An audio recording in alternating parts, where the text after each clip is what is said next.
Get ready. Hold tight. It's Hold on to your hats, boys. Libos. Hello, good evening, and welcome to another episode of the Wednesday Week. A little bit old to you, but we're that deep into Danny Roll. Please don't clip that. Been truly horrific coming to this season away from home. I want goals. Anyone would think that we rehearse this, and I guarantee that we haven't. How poor do we have to be before it's happened? How much blood from this stone does he have to get? For Wednesday Week! Ash, what are you doing? Ash, we're live. What are you doing? Oh, shit. So I was just polishing our trophy. I love the way you got a cloth ready for that, or it might have been a sock that was already in that bedroom. Yeah, put it there, mate. Put it there. Hello, good evening, and welcome to another episode of the Wednesday Week, the award-winning Wednesday Week. I promise we'll stop milking this at some point, but we're still not settled down as it goes. We'll tell you all about our time in that London. We'll probably spend about 5 minutes on it, and then we've got a game to talk about at home against Cardiff City, in which none of us took the spoils, in spite of our best efforts. John, how are you? Big win for the Finns last night. Yeah, awesome game. Yeah, I enjoyed watching that. Looks like it could be on a roll. We'll see. So yeah, it was Wednesday drew, and we'll talk about that. And then Finns won, so it was a pretty decent weekend for sport for me. Yeah, not too bad, not too bad. Ash, how are you? Have you recovered yet? I know you're not great for the day after. Just this morning, mate. Just this morning. The 5 o'clock alarm for work. Really did me. But yes, all good, mate.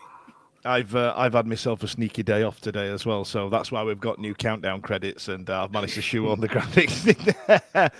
Stevie, I know you moved house. Now, for those who don't know, Stevie's moved home in the last couple of days. Ironically, it was the day after we went down to London, and he went, "I'm moving house an hour ago, and I'm still in London." So did really well there, Stevie. Yeah, and he's just out of him. I did move house, though. I did. Nothing's out, and I'm living out of boxers and wearing retro football shirts because it's the only thing that I can find. And I'm currently recording from my mum's house. So yeah, there you go. I genuinely enjoy it. So if you are watching out there on internet land, Ash is going to be manning the comments this evening. Is going to be telling us what you guys are saying. I've noticed a few comments already in about our award, folks. So Ash, let's get some lauding out of the way. Let's do some lauding, shall we? Yeah. Do we have to? I mean, come on. Yes. Yes. Oh, Starmer's a Tory. Brilliant. Congratulations on the award. Cheers. Thank you very much. Sharman, good evening, award-winning beautiful souls. So, Matt Strickland, did someone win an award? Yes, we did. Did we not mention? We all did. Not just us on the podcast. I think all the contributors and followers and all you guys as well, but they're listening. Thank you very much. Go on. 10 seconds in, and we've got a joke. Yeah. A self-flagellation joking. You're not playing games here, kids. And it's that type of quality content that in why we did win. So I'll just get it out of the way now, and then we'll get into the football. So for those who didn't know, we were nominated for what's called a Football Content Award, something that I didn't realise the gravitas of until I got there. Until we realised the VIP tables were taken up by people like Sky Sports and Paddy Power, and there were professional outlets there like the Overlap and people such as that. You know what I mean? So we were in good company on Thursday night. We went down to Tottenham, and there was a point where I was quite overwhelmed. I was a little bit like, wow. And as Ash says, and I really want to genuinely say this from the bottom of my heart, that we wouldn't have been anywhere near that award had it not been for you guys filling in that online form, had it not been for the feedback that we get, for the charity drives that Ash has taken the lead on, for example, the Easter egg drop and the most recent PACT drop, which we'll get into later on. But I'll let Stevie tell you about the start of the evening because he's got some trouser-based issues. You bastard. So it's a fancy award. You're going to go down to London, and you want to look your best. And I have to say, Ash looked dapper, Dan looked dapper, If you see the photos, I look like I'm a cross between somebody who's up for an award and somebody who's begging for money outside of McDonald's at the King's Cross. At least you didn't look like Steve Evans with your shirt Yes. hanging out. So I've lumped on about trainers and suit including. I've lumped on about 450 quid's worth of gear to get myself down there. And Ash has booked the hotel, which I've just remembered tonight that I still need to pay him for. I say hotel, it's more like a student bed sit, but who cares? It was somewhere to put his heads. That's what they call hotels in London, mate. You know what I mean? Fair. So we pitched up at King's Cross, but there's no parking by King's Cross. So the nearest parking spot was about 15 minutes away. Cutting it fine because I've been working Thursday morning. Thursday afternoon, I managed to get in there, and I decided that I was going to quick walk all the way through London with my suit on a coat hanger. And I managed to get into the hotel room, laid all my gear out, jumped in the shower, and then got out of the shower and went to get dressed, and my trousers were missing. So I've had a mad panic. I'm wearing a pair of slack corduroys back up to Chef to help me move house the next day. Or option B is the casual grey shorts that I drove down in that afternoon. So I either wear shorts and a suit, or I wear corduroy trousers and a suit. So I've ended up lumping for the corduroy trousers. I've phoned Louise and said, Christ, what am I going to do? I've spoke to Ash. Ash has gone, well, do you want to go back and retrace your steps? By this point, it's 5:15 and we're meeting at 5:30. And then he's gone, excuse my French, fuck it. We're going to be sat down, and if you're under a table and it's dark, nobody's going to see. So I went, all right. Solid advice, Ash. Solid advice. So he bought me a beer. I stressed a little bit less and went and met you guys. And then we walked into the pub. What was the pub called that we met you in? The Bricklayers Arms on Seven Sisters Road. So we've walked into the Bricklayers, and as we've walked round the corner, we've seen this big frigging unit stood outside wearing a waistcoat, stood like that. And I'm thinking, God, that's a doorman. Turns out it wasn't. It was you. And I've thought to myself immediately, oh Christ, I'm going to look absolutely ridiculous. And you know, I looked absolutely ridiculous, but who cares? We won. Yeah. You were the only guy who went, oh no, we've won. You know what I mean? Oh, so shit, yeah, so that was not his reaction. I assure you that was not his reaction. I tell you what, look, we did have a great evening. We did eat really well. We drank really well, and we were well looked after. And once again, and I truly mean this, thank you so much. You know, we've had another comment there from Star Mazatori saying I voted from every country my VPN allowed me to, which I truly thank you so much. It's been weird. You know, there was an odd point where we were about 7 beers deep at this point, and we ended up going on stage, collected our little glass award, and people wanted to network and chat us up and things like that. And I'm like, we were in no state for that. I've got to say this. So immediately you walk off, and it was really humbling. To your point, it was really, really humbling to have all these people come over and congratulate us and say well done. And then they started, didn't they? They came over and they were shaking our hands and patting us on the back and offering to buy us drinks and so on and so forth. I've just randomly picked it up. This is Tom's card that he slipped into my hand with a handshake and said, let me buy you a drink. Nice. Retro football shirts. But all I can remember for the next 10, 15 minutes is people coming up, patting us on the back, saying well done, buying us drinks, etc. And just Dan going, email me. I'll get back to you next week. Let's get on a call next week. The way you did it, you'll be on calls from tomorrow morning till Friday. Yeah. I start a new job tomorrow, so you know what I mean. I ain't got time for any calling or any networking. But listen, thanks to everybody that's ever been on this show as well. You know, back to the days of Beastie, God rest his soul, Lord Hillsborough, Eddie, Vic, Blair. We had Monty. Stokey, we've had Monty Lord Dangerous, we had Lord H, whose idea it was to start with. You know what I mean? There's been so many people, Laura Lawrence, there's been so many people on this show, and to the current incarnation it's in now with Simon, John, us three pair reprobates, Charlie and Holly. Thank you again so much for giving up your time, and thank you lot out there for listening and keeping it showbiz. So let's get into the football, shall we? before the international break was the defeat against Sheffield United. So we had that big kick in against Watford. Prior to that, we beat Norwich. So form was what's the word yeah, it was all over the bloody shop. You know what I mean? It was a right mess. And going into it, John, did you feel like this was something we needed, like a lower end of the table team? But we get referred to as Charity FC a lot, and they got rid of their gaffer. They replaced it with the assistant, and all of a sudden he started stringing results together. I mean, how did you feel this one was going to go?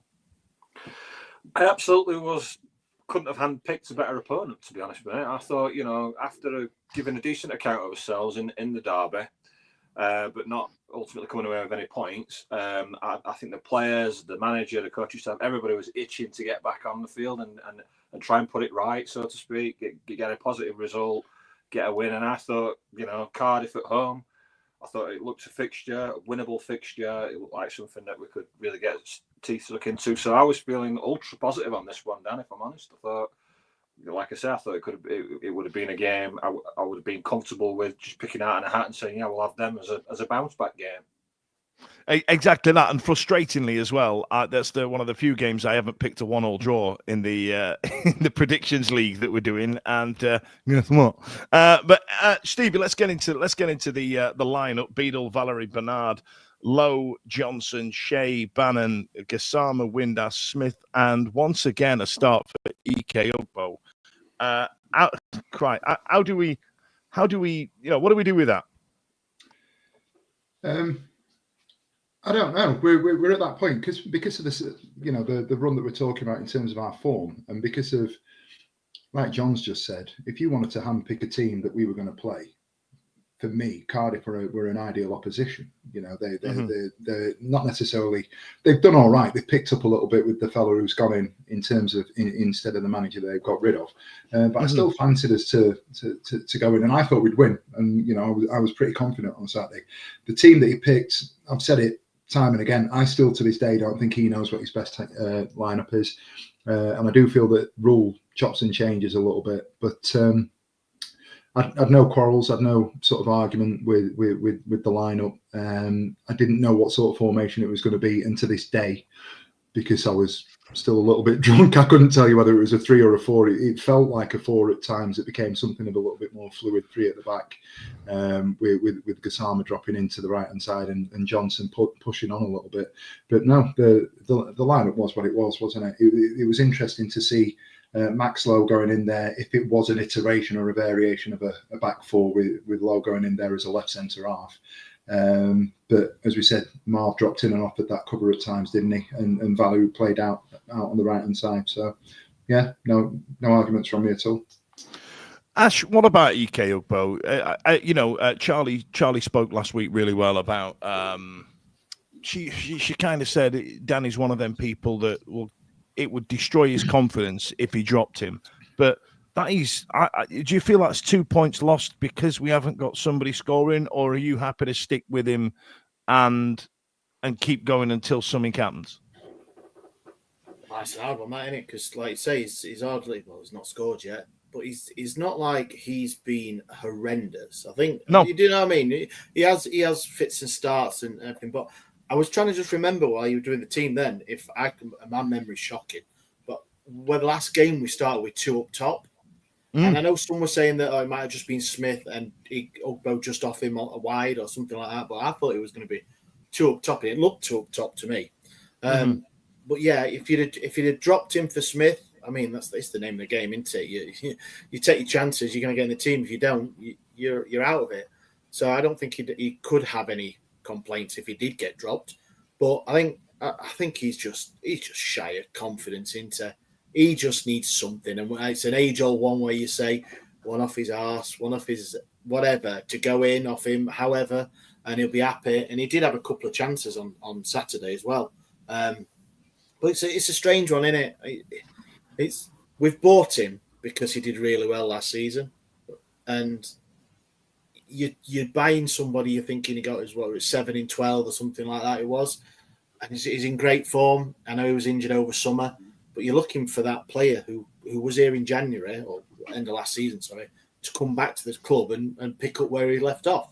And it's just not for him at the minute. And it's frustrating because we saw not, 7-8 months ago, a cracking player there. And it's just not happened for him. It's not, but I'm kind of like I'm kind of on the edge now of his happiness over the fans' happiness now a little bit. I'm like, yeah, it might destroy his confidence, but also let's score some bloody goals, shall we? You know what I mean? That'll be it. Let's get into the game, John. Windass had he took it really well, and I thought he'd floated it over the goalkeeper, an absolute beauty, but he's struggling to find his finishing form, isn't he, a little bit? Yeah, a little bit.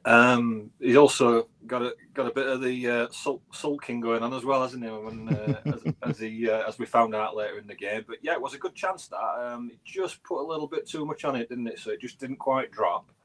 A cracking ball later on in the game. But yeah, I think it's just the whole team's just bereft of goal scoring prowess, aren't they? They're just a little bit gun shy as well at times. It's like they get into opportunities and you think, have a shot. And they don't. Like that Ugbo, obviously, we've just spoken about him. He looks bereft of confidence as well. And it's like he got into a really good position. And I know, a lot of footballers aren't, 2-footed or whatever, but it looked prime for him to hit it on his left. But he took that extra touch to bring it back in onto his right. And the chance was effectively lost. And I think, and like Stevie said earlier, it's just trying to find that combination that's gonna work and gonna, give us some attacking prowess, because I thought we absolutely dominated that game, but we're just toothless in the final third, aren't we? We really are, and Rule's got his work cut out to try and find the winning formula for that kind of play. And yeah, Windass has struggled at times as well, definitely. Yeah, when I did the Hello from the Other Side for the Hull City game, the upcoming game, I wrote on the tweet after a lackluster display against Cardiff, and somebody called us out on it. And to be fair, they're dead right. I wouldn't go as far as calling it lackluster. It was more, a lackluster result, as it were.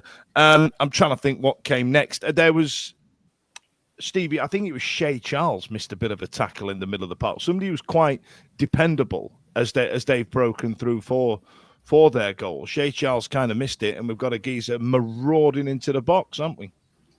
For their goal. Yeah. Yeah. So it's come across, hasn't it? And then Bannon's gone. And it was interesting because even though I was sat elsewhere for different reasons on Saturday, you still get the Bannon hate. Bloody Bannon's fault, that. Bloody Bannon's fault. And he's gone in and he's clipped it and it's broken away. The guys, he's tried to lift it over their player and it's just bounced off their player and bounced and gone towards the halfway line. I don't know how many people looking back on the replay will notice that Max Lowe's just lost his head and decided he's going to lead the man that he's marking on the halfway line and sprint 20 yards to a ball that he's never going to get.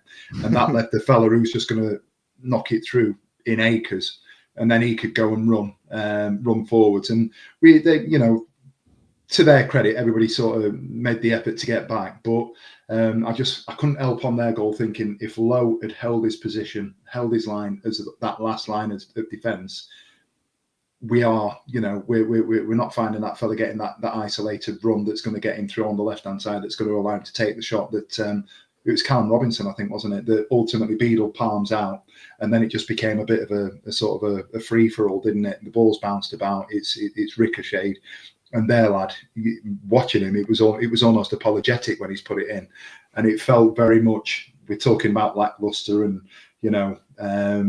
underwhelming. The celebration, he's ended up falling flat on his face, and he stood up and he almost only half celebrated because at that point in the game, Wednesday were dominant. And they'd had a couple of sort of opportunities on the break and so forth, but we were the better team significantly. I think we were the better team throughout, but yeah, it goes down to class a little bit, doesn't it? Because when Sheffield United scored against Coventry, they went absolutely mental. They were getting their ass smashed to them. They absolutely handed to them before they scored.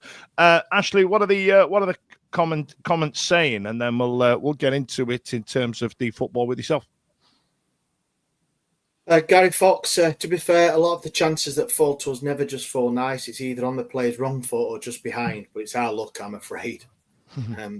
Slappy Gilmore's been on. Totally agreed, John. It's borderline scandalous, the amount of games where we've been the better side and come away empty-handed. Chucking points away, boys. Yeah, I agree entirely. If I'm honest, I feel like it's those types of opportunities that we don't take are what cost you a couple of slots on the league table by the time the season finishes. Go on, Steve. Have you got the stats, mate? Would you like the stats? I've got stats. I've got a lovely graphic. I wanted to raise this because I was having a little bit of a look. If you do some sort of, I'm not saying we're going to go into massive amount of detail and analysis, but you look at the percentage, but it's a damning indictment, isn't it, that we've had 16 shots and only 3 on target. They've had 9 and 4, and we've had an equal number of shots that are off target. And you look at the shots that are blocked. To me, when I was looking at that, and we've also got the box touches, which are, we doubled the number of touches that we'd had in the box. And we have more corners. We are significantly better at getting forwards, but when it comes when push shoving, you get into that final third, we're abject. And I don't think there's a better way of putting it at the moment. We don't look clinical. We don't feel clinical. We're not edge of the seat at the moment. There's an opportunity that's going to present itself, and then we're going to get that goal. It's almost expected that we fluff our lines, and I think that's a real problem. And I know that Rule had sort of alluded to that in his post-match, saying he was frustrated that we dominated the game in the way that we had, but we'd only come away with a point. And I don't know what we do to address that. We've talked about Ugbo, and we've talked about Smith getting his opportunities, and you're going to get that inevitable clamour now for McNeil getting a chance, or we shouldn't have got rid of Cadamartri, or whatever that may be. At the end of the day, I don't know what the answer is, but at the minute, something's not quite right. It's not clicking up top, is it, at all? The rest of the game on Saturday, I thought was fine. I thought we played the ball well. We've created opportunities. Gassama had done all right going down the right hand side, particularly in the first half. Charles and Bannon in the middle. I know that I go against the grain at times when I think Bannon continues to play under the radar. So I thought he was excellent again on Saturday. Yep. I don't think we were outplayed in any sort of way, shape or form on Saturday, but at the end of the day, we've had all of these opportunities. And in terms of clear-cut chances, they've had more shots on target with half the shots that we'd had. And we're just not getting anything out of it. No, we aren't. And it's starting to frustrate a little bit, especially that we've got 3 capable strikers. Although you touched upon it earlier on, Stevie mentioned it, Ash, about Windass. I thought he played very well. I thought that was one of his best games this season, as ridiculous as that sounds. I know it's daft to say after a 1-1 draw, but his ball for the goal, I thought was beautiful. Yeah, it was, but I think Valerie's ball to Windass was even better. I think is the pass. Was it a slide rule pass? I think slide rule money.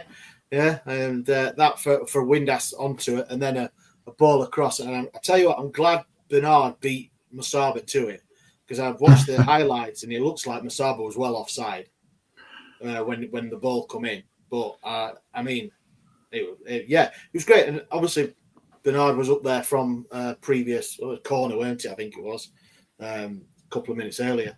And he deserved it. I think he's been. I know we've been talking about other players and strikers and stuff, but I think he's him over the last 6-7 games. I think he's been immense, Bernard, and he's well worth his goal. I mean, he's not the best attacking threat at corners with headers and stuff. I know he's had a couple. He scored one. We're at Blackpool, weren't it, in the cup. But he's not a great threat. But with his feet, it was a great goal. But nobody is, are they? We've seen probably the stats show that we're not. It's not something when we get a corner and everyone starts cheering. Going, it's like, just put 2 men back in case they break. Do you know what I mean?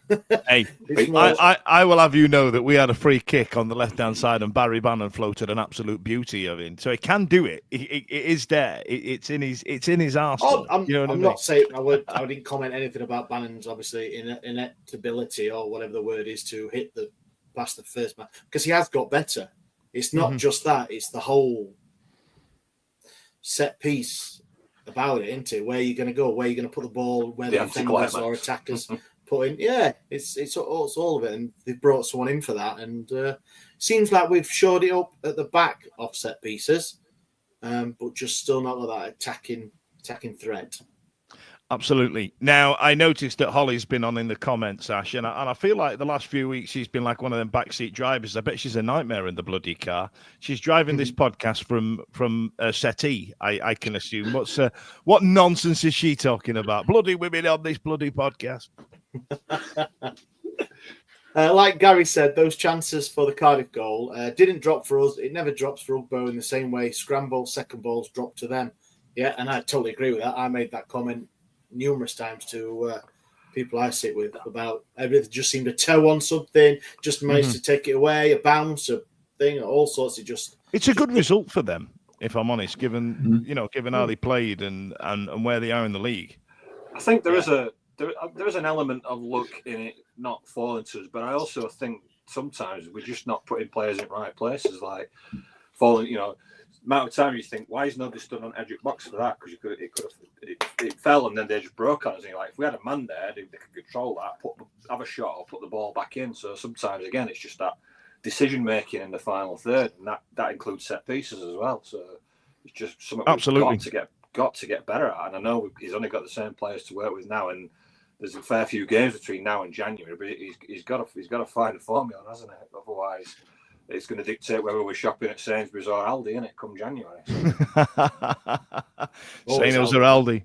I was going to say it's always Aldi. We're in a credit crunch right now, John. Now, John, I'll stick with you. Now, we've spoken a lot in depth in this show in reference to Masaba and Gassama not releasing the ball quick enough. But Gassama's confidence in taking that long-range shit pinger that he went for, I was like, oh, who's this that Brentford's got to his head? Imagine if that had gone in, there'd have been scenes on toast.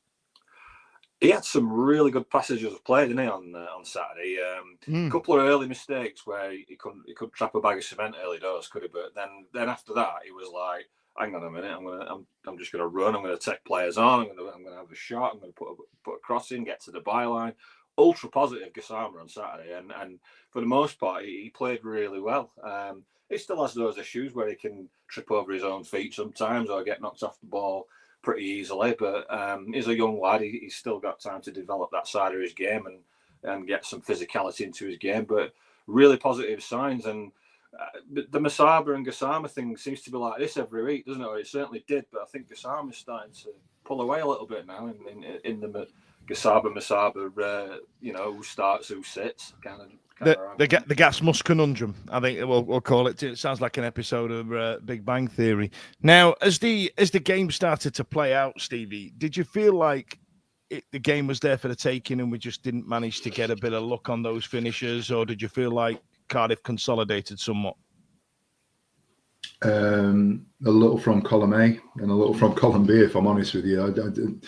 It was difficult, and I don't want to harp on about Thursday, Friday, but lunchtime with a couple of free beers in the morning. The second half became a bit of a drag, if I'm honest with you. However, having said all of that, it felt to me like, having watched back and jokes aside, I've gone back and had a look.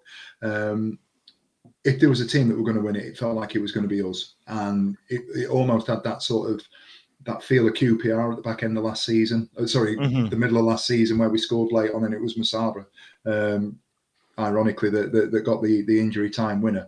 I could feel that something like that might have happened, but at the same time, we just feel so toothless.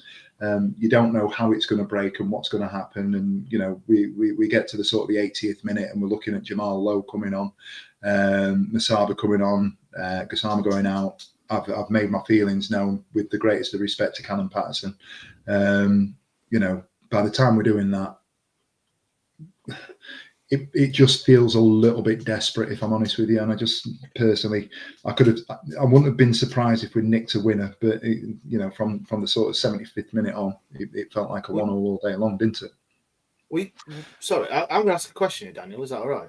Go for it, mate. Stevie, were you disappointed with the subs? We were 1-1, and they did seem a bit defensive. The first three, I know Valentin. I know he came on, and I thought he did really well when he came on. But it did feel like him, Palmer, and who was the other one? Palmer and Paul on 75, and then Pato, Masaba and Lowe on 82. No, the defensive but wise players. And I thought, like you said, we were well up on the game. I thought, and I think could have been the other way around. I'd have brought the other 3 on, and then the other two another 10 minutes before, or the other way around. That's what I was a bit disappointed. And it's not very often we criticise roles that substitutions, but I just thought maybe on this one, with us being so well up, that I a bit defensive. It's not very often that you see him leaving it that late, do you? He's got a formula, and he'll tend to go right subs at half time if it's not going right, i.e. we're losing, or he tends to make his substitutions on the hour, doesn't he? So the fact that we've gone 75 minutes, I can only think one or two things. He thought we had enough in the tank with the players on the pitch, or he'd seen enough because we were that dominant, and 61% possession indicates that we were on top of the game, the number of shots and opportunities that we were creating without actually being a threat, a significant threat on goal. So as he left it that late because he was thinking about getting something out of the game with the players that he had on the pitch. But to your point, I agree with you. And you know me and my adoration of Liam Palmer, bringing Palmer on for Valerie on 75 minutes. How is that changing the game? Do you know what, Stevie? Let's put a pin in that one, because I'm intrigued by that. But in the meantime, some people are going to try and sell you something. Stay with us, and we'll continue the Cardiff chat after the break. That was good, that one. I like it when we come back like that. It's less jarring when you listen to it live, when you listen to the audio recording. So yes, Stevie. So I feel like the subs were the wrong way round. And I said on Radio Humberside this afternoon, I said on Hello from the Other Side this week, that Pep Guardiola has got blood on his hands in terms of the way that football is played now. It's boring. We've ruined football. Football is far too patient now. No one's going gung-ho. No one's going for it. Yes, we're creating a decent amount of chances, but nothing like we used to back in the old days. Grumble, grumble, grumble. It's not like the old days. And do you feel like they... Like what you were saying, that bringing on Palmer and Paul when he did was there to shore it up somewhat? I wouldn't necessarily say shoring it up. Of the two that came on, like I've said, with the greatest respect to Liam Palmer, I don't think bringing him on for Valerie at right back, which is the way that it went. It's not the best use of either of them, is it? No, it's not. And I actually thought Paul did really well. He was a threat going forwards, but it's. Why leave it so late, to get to that point? We know what he's going to offer us. If he gets another 15 minutes, is that going to change the game? Hearsay is a wonderful, hindsight is a wonderful thing, isn't it? But yeah, I didn't look at those first two changes and think, right, that's going to offer more of an attacking threat or an attacking proposition, or get something where we're going to get something out of the game. And I like Lowe. I do like Jamal Lowe. I think Masaba, having said everything that we've said, Masaba off the bench as an impact player is probably only 10 to 15 minutes, including injury time. I think that's all he's worth at the moment, because he just hasn't been consistent enough. And I'd probably argue the same for Patterson. So the second round of substitutions, I wasn't, on reflection, that frustrated about. But I just, the first two, we've talked about McNeil. Is he there just for experience, or is it something that we can offer that's a little bit different in terms of impotence? Give him a go. We're not scoring, you know what I mean? And he has scored. And with due respect, the Cardiff backline ain't great. I don't want to sit here and talk about benchitis. Do you know what I mean?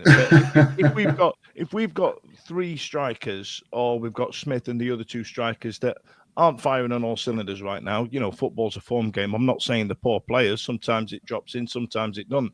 Why haven't we given McNeil a run out? You know what I mean? And like you said, Cardiff set themselves up at the back to stick a few Lego bricks at the back and get rid of it. McNeil might have caused them some problems. You never know. Although I can also understand Ash, why Patterson came on, although he did miss a sitter, didn't he?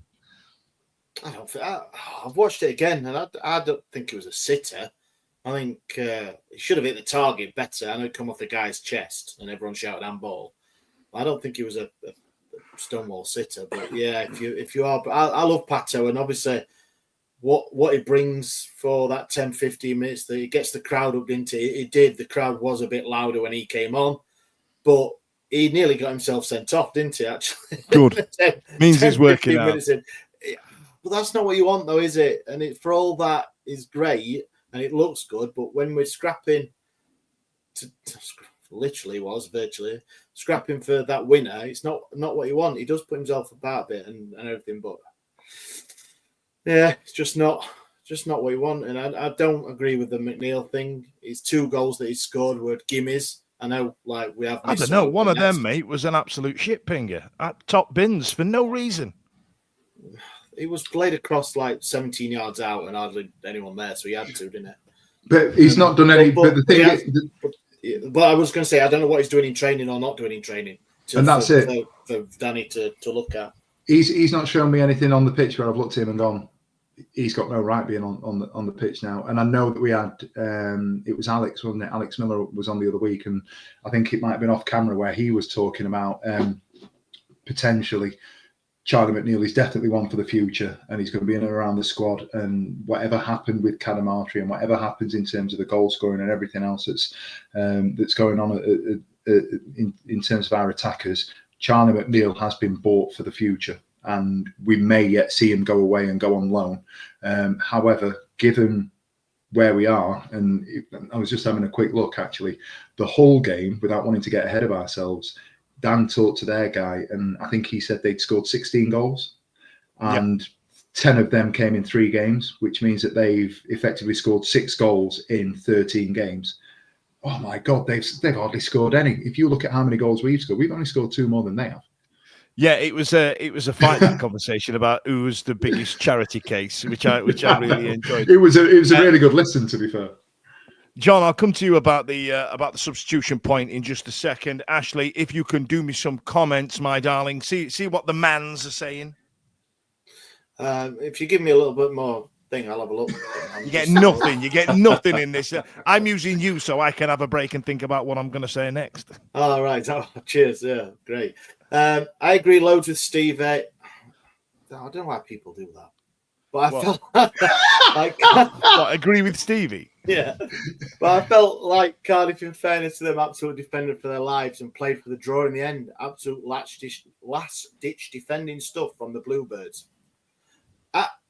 Was it? Because I don't think we troubled them that much, was it? I don't think Pato's in the last 5 minutes, and I think their keeper made Ugbone cleared one nearly off the line. I think he means they probably played a couple of deep lines, like, you know what I mean? Yeah. Some deep banks of players just to try and keep us out. They didn't fear us, did they, to be honest? I know they got themselves in front and then we pegged them back. And although we were clearly the better side, I don't think anyone can argue that. We didn't scare them. We don't scare teams because we haven't got the goal threat yet, have we? So I think they were just quite kind of like, yeah, come at us. Come at me, bro. You know what I mean? Come at me, bro. Go on. Sharma just said, are we being a bit harsh? Conditions didn't really lend themselves to sexy football. Which is, smudge and pato football, I think, is the antithesis of sexy football, isn't it? And I'm all right with smudge and pato. I spent a lot of years playing Sunday League football, and I'm all right with smudge and pato football. A comment from Karen. Thought all the substitutions were too late. Not sure why he took Windass off either. And John alluded to that earlier. Thought Bannon by then should have been substituted. Probably get shot for that comment. Fair play, Karen. It's a bold shout, but we do need to start planning for life without Barry Bannon. I don't know how long he's got left in him, but you know what I mean? That might be something we need to look at. John, I'll tell you what. Sorry, Dan, would that be taking him off 10, 15 minutes before? I agree. At 1-1. I think it's too late. I think it's too late. I think bringing on Masaba and Patterson on the 82nd minute was too late because all of a sudden the game's winding down and all the rest of it. 75, I kind of get. But go on, John. Let's talk about 82nd minute. Josh Windass is playing one of his best games he's played this season, looking like a threat every time he picked up the ball, and then he got hooked. Yeah, and he took it well though, didn't he? I mean, honestly, if anyone was at the game, he didn't really take it well, and the water bottle got the brunt of it. But no, he was playing well, and I think it was the kind of game where he didn't want to leave the pitch until he'd either scored or created another assist. The game was there for the taking, but we just couldn't unlock him. And he's one of the few players that we've got that can do a bit of magic, can't he? Whether it be like we saw at Blackburn, where he chips the keeper off his line or a diving header at Wembley. He's the kind of player that you want for one moment, one chance. If you're going to say you've got one chance, who do you want it for to at the minute? I think Windash's name would be up there. He had that after about 8 minutes and fluffed it. He did, yeah, fair play. But I'd still rather it fall to him than Number right now. So but yeah, and as we've just said, the subs came a bit late, and it is a bit out of character for Danny because he does like Stevie said, he does tend to get those subs in early around the 60-65 minute mark. Whether that's to we're losing, we're trying to get back in it, or in the case on Saturday we're drawing and we're trying to go for the win. So a little bit late if you're being critical. But yeah, we just I don't know, we just couldn't unlock them. We just can't. We're just a team, aren't we? That we might get a goal, but you're never confident of getting 2 or 3 and just running away with games. We huff and puff a lot, but we very much rely on getting that first goal as well to get victories. If we go a goal down, you're thinking, can this team get 2 goals to win the game? And that's a worry. And I know he's working his arse off, excuse my French, on the training pitch, trying to get it all, get them all firing on all cylinders. But yeah, hopefully he can do something, because that were definitely 2 points dropped. When was the last time we had a goal from a substitute? Anyone?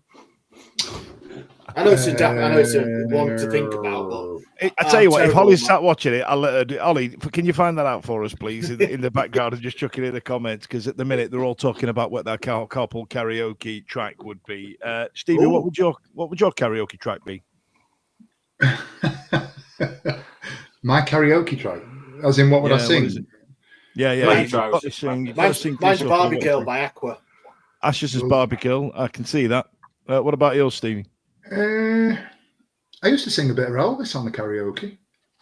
Brilliant. Yeah. The Wonder of You. I can just imagine you doing that, actually. What about you, John? I like Robbie Williams. If I do karaoke, it's usually something by Robbie. Is it usually Angels? I've done Angels, yeah. I've done that one, yeah. Give us a rendition now. Do it now, John. Oh, no, I can't. Come on. Clip that. Oh, hang on. John, something wrong with your mic, mate. You've muted yourself. I was just about to start singing. Now, listen. So Sheffield Wednesday came out in a 1-1 draw, leaving us pretty much in the same position we were before. But it's gonna start happening soon that we're going to be checking the league table and finding out where everybody is. We've had Wickerman been on. He said that he loves an Aladdin Whole New World duet. I like. I tell you what, Stevie. I can do Vanilla Ice. Ice's Baby. Don't drop a syllable, mate. Honest, you should see it. It's impressive. Yeah. He follows me on. He follows me on Twitter. Cooking MC's like a pound of bacon. Cooking MC's like a pound of bacon. Best line anybody's ever written. Can we clip John going, cooking MC's like a pound of bacon? I'll mix it into the song. Ashley, now I'm gonna get this in. We need to thank the people out there again. So I'm gonna come to you once again to talk about something that you did in the you and the. Under the guise of the podcast, do I say that? Is that the right way of doing it? But I genuinely, Ash is really modest about this type of stuff, but I wanted to take his plaudits, so I'm going to make him talk about it now. But this was the PACT drop, Ash. Yes, it was. Yeah, so a few weeks ago, if you remember, we bombarded you with all these posters and requests for your donations for shampoo, shower gel, deodorants, flannels, toothbrush, toothpaste, tissues, fluffy socks, and games for our charity partner, PACT. And I've had a busy couple of weeks with other bits and pieces, work and stuff, so I've been a bit slack. But yesterday, with the help award ceremonies in London, it's going to take your time. Yeah, I know it does, doesn't it? With the help of my family, and we managed to count all your donations. So give us the numbers, Ashley. Give us the numbers. Yeah. So my living room. Not Willy Wonka's factory this time. It looked like Boots. Willy Wankers. Super drug and all that. So, yeah, I'll just run it down. 72 tubes of can't even speak now. Toothpaste. We don't rehearse this. 59 bottles of men's shower gel, 46 men's deodorant, 122 toothbrushes, nearly 400 packs of tissues, 55 women's shower gel, 79 bottles of shampoo conditioner. Like the generation game, this, isn't it? And a partridge in a pear tree. Toy. 11 pairs of fluffy socks, 50 flannels, and 29 children's hand toys, like little games of cards or little things like that as well. So a fantastic collection. Thank you very much. And like we always say, we can't do it without you guys listening, watching, everything. Fantastic. Again, the Sheffield Wednesday fan base. Wednesday nights come out to support a charity again. And it's fantastic. A credit to the club and everyone you are. So thank you very much. Absolutely. Absolutely. Now, we're at a weird point of the season where there's not a lot of news coming out of Sheffield Wednesday, and I'm actually bereft of something to talk about for these last 15 minutes. So here's an opportunity for you guys out there to ask us another question like we did the Q&A last week, really, and I'm a big fan of the Q&A, by the way, and some of the answers that come out of some of those ridiculous questions are absolutely fantastic. We also need to discuss whether we go for this awards next year, because we need to do that. But we've had a question from Karen Ashley. Are you taking donations so you can go and buy some bits, Ash? I'm not anymore. We're all done. Thank you very much, Karen. But I'm sure she missed there was a collection. Blooming heck, and I'm thinking with spam holes a lot. No, sorry, Karen. No, we're not taking any more donations. But we'll be doing Easter eggs in March. Yeah, Easter eggs are coming up, so just save your Easter eggs. Yeah. Can I just sort of jump in there and, as much as we irritate each other on a podcast level, we do love each other, don't we? Me and big airy bloke over there.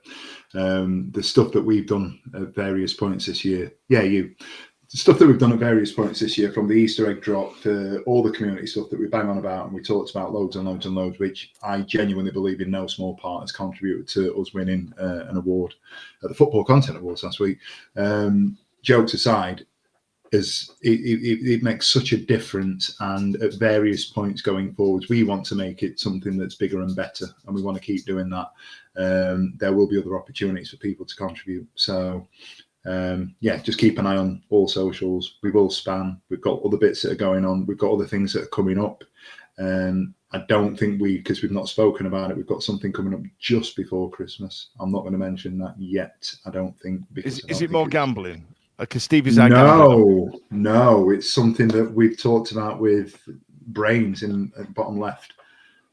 So once that comes to fruition, we're getting to round about that point where we need to start getting that out there, aren't we? Without being too cryptic. Sorry, Stevie, I cut you off. I was just saying, without being too cryptic, I don't want to say it because I don't want to steal your thunder, mate. It's not my thunder, mate. It's our thunder. Martin Beebe's got a question. Who has known who the longest from the podcast? You and I have known each other for 3 decades, Ash. So you know what I mean. Yeah, that's pretty set in stone. But we did have a conversation. In fact, actually, while I've got you for these last 10 minutes, while I'm treading water, I need to tell you this story.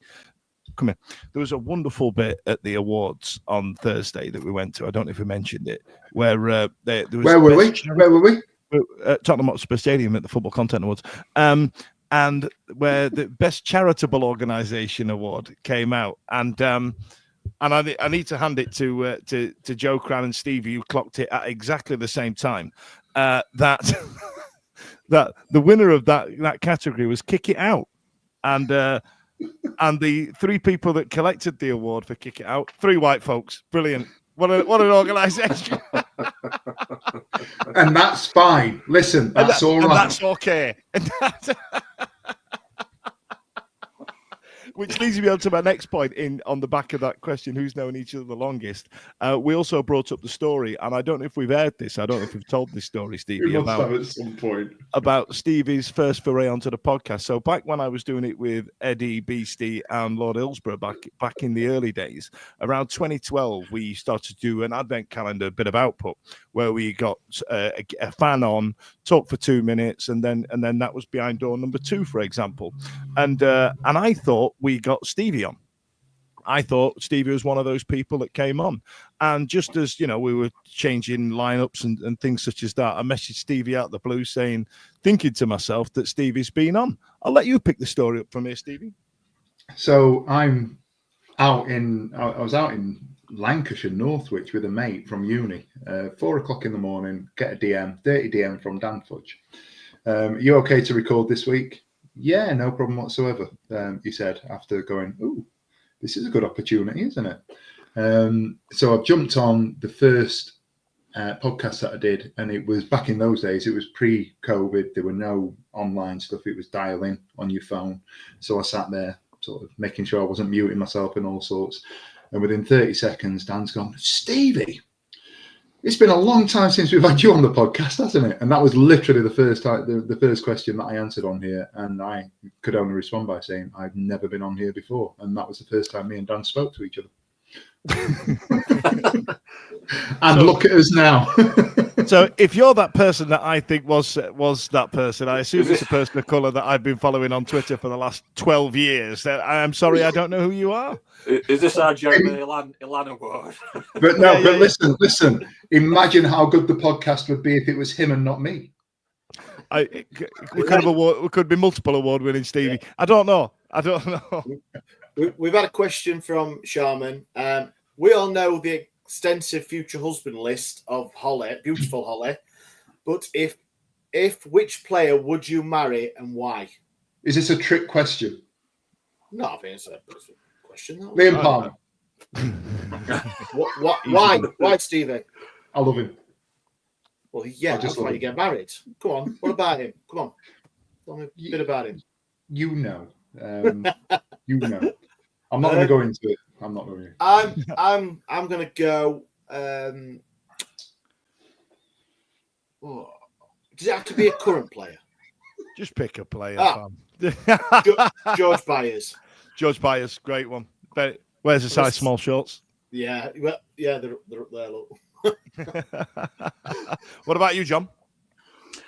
It's got to be Bannon, little Bazza. That first dance would be a bit awkward. You're a tall lad, John. Yeah, I'd probably make him wear shorts so we could look like the Crankies or something like that. Or sit him on my knee like a ventriloquist dummy. Brilliant. Well, I'll put a pin in that. Mine would be Callum Patterson, because if he told me to do something, he'd be like, "Go and make the dinner." I'll be all like shy and retiring and go, "Okay." Like, you know what I mean? Jay Bloggs has outed you, Stevie, on that what we're going to announce for Christmas. If the TWW cast were to release a calendar, what month would you be, and what would your prop be? I'm assuming he means like the calendar girls thing with a little teapot and all that sort of stuff. Yeah. I like that. That's a good question. That's a cracking question. That. Has anyone seen those? The cue snooker, the chalk little things like them? Yeah. Little, that'd be mine. In what month? I mean, it'd have to be a cold one, right? It'd have to. Yeah, no, it'd have to be warm. I'd go August. I'd like to do March and just get myself Oh, I tell you what'd be quite funny. Just if I just didn't shave and grew my hair out and looked a right bloody mess. Put a bit of weight on and then wore a nappy and got a little bow and arrow and dressed like Cupid for February, like that. Fag on. Yeah, all right. You know what I mean? There'd be something quite funny about that. So, yeah, but February what? Like 2072? Because I want you to get a beard. Turkey next year. Yeah. Oh dear. There you go. Anyone else? No.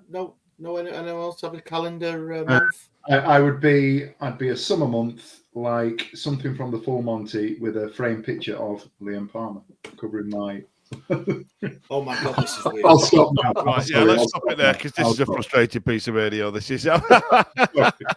What did Holly say? What did she go for? Oh crap! Neither of these things help the calendar girls thing.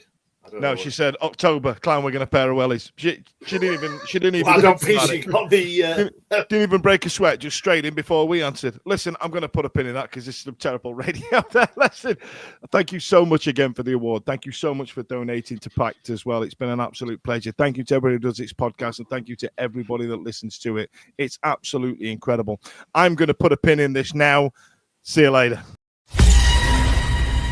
Every week, live from 8 p.m. It's the Wednesday week, bringing you football analysis, He came in. I think he scored a goal. bringing you banter, Yeah. bringing you responsible life hacks. Met you wonderful souls at 10 a.m. for some shots. The Wednesday week, 1, 2, 3, 4 live. Available on all social medias. Obviously, this goes out on YouTube and as well as all the other social media out there, podcasts, etc. The Wednesday week 24-25 season. Join us. Put on your podcast.